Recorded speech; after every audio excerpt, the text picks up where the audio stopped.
मिल्कीपुर में उपचुनाव के लिए वोटिंग खत्म हो गई है। शाम 5 बजे तक जमकर वोटिंग हुई। दिन भर दोनों पार्टियों ने एक दूसरे पर वार पलटवार किया। वहीं शाम 5 बजे तक करीब 65.35% वोटिंग हुई है। अब मिल्कीपुर के चुनाव के नतीजे 8 फरवरी को देखने को मिलेंगे। इस बार ये चुनाव दोनों ही पार्टियों की साख पर सवाल माना जा रहा है और इसीलिए दोनों ही पार्टियों की तरफ से पुरजोर कोशिश की गई।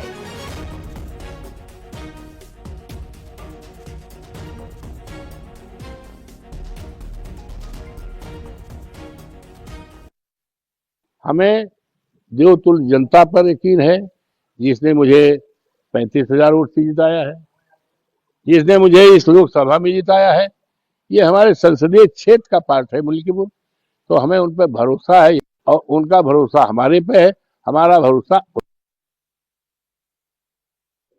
अखिलेश यादव जी प्रोपेगेंडा पॉलिटिक्स के चैंपियन बन गए हैं और इसीलिए फर्जी तरीके से फोटो, वीडियो, ऑडियो के द्वारा लोगों को बरगलाने का प्रयास कर रहे हैं। वो जान चुके हैं कि मिल्कीपुर का परिणाम उनके हाथ से निकल चुका है। मिल्कीपुर की सीट पर भारतीय जनता पार्टी के कमल का फूल खिल चुका है और इसीलिए हताशा में, निराशा में आकर के झूठे वीडियो, फोटो के आधार पर, ऑडियो के आधार पर बदनाम करने का प्रयास कर रहे हैं। देश के लोकतांत्रिक निर्वाचन प्रणाली में अब उनका विश्वास नहीं रह गया है। इसलिए परिणाम के बाद वो ईवीएम पर ठीकरा फोड़ने के साथ साथ पूरी निर्वाचन की प्रणाली पर सवाल उठाने का काम कर रहे हैं।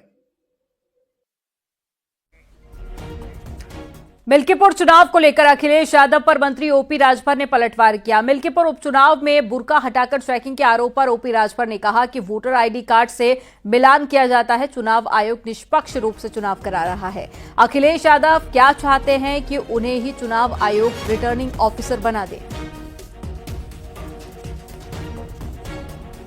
हमारे साथ बात करने के लिए उत्तर प्रदेश सरकार के कैबिनेट मंत्री ओमकार राजभर जी हैं। राजभर जी, जिस तरीके से अखिलेश यादव ने कहा है कि मिल्कीपुर में बुर्का हटा के पुलिस चेकिंग कर रही है, उन्होंने एक वीडियो भी शेयर किया है। उस पर उन्होंने फर्जी वोट पड़ने की एक दावा किया है कि एक लड़का खुद स्वीकार कर रहा है कि फर्जी वोट पड़ा है। बुर्का हटा के उनको चेकिंग करने में आपत्ति है अखिलेश यादव। देखिए, दोनों बात अखिलेश जी कह रहे हैं। चुनाव आयोग चुनाव करा रहा है, सरकार उनका सहयोग कर रही है।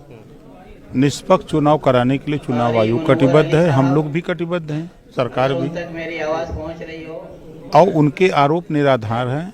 वो हताशा और निराशा बोल रहे हैं। वो जान रहे हैं कि हम लोग चुनाव जीतने वाले नहीं हैं, इस नाते इस तरह के बयानबाजी दे रहे हैं।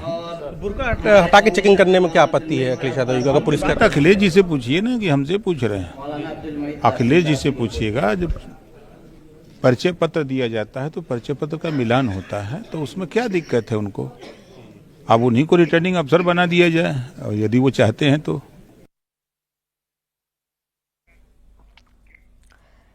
मिल्कीपुर उपचुनाव को लेकर मंत्री दिनेश प्रताप सिंह ने विपक्ष पर जमकर हमला बोला। उन्होंने कहा कि विपक्ष जब हारने लगता है तो हताशा में कभी ईवीएम तो कभी धर्म तो कभी प्रशासन को दोष देता है। हार के लिए दुष्प्रचार की भूमिका बनाने में जुट गए हैं। देशवासी इस बात को भली बात जानते हैं कि जब ये दल हारने लग जाते हैं तो कभी ईवीएम को दोष देंगे, कभी प्रशासन को दोष देंगे, कभी दरोगा को दोष देंगे, तो कभी सरकारों को दोष देंगे, तो कभी धर्म को दोष देंगे, तो कभी जाति को दोष देंगे। इसके अलावा इनको अपनी सेवा पे तो भरोसा रहा नहीं और सेवा के आधार पे इनको वोट भी नहीं मिलता है।